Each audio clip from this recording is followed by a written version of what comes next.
everyone, this is Tim from Your 6 Tech. Today in this video I'm going to show you how to change and adjust the dead zones on your PlayStation 5 DualSense Edge controller.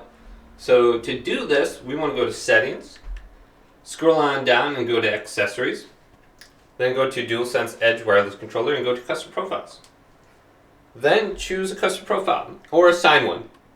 Otherwise you can make one on the top. So let's go here.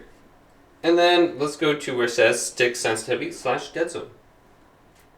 Then we can go to the stick we want. So we can go to the right stick. And we can adjust the dead zone.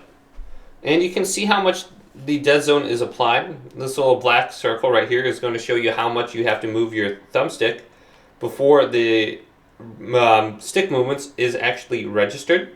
So you can see I have to move about maybe 10 to 15% before it's moving on the screen.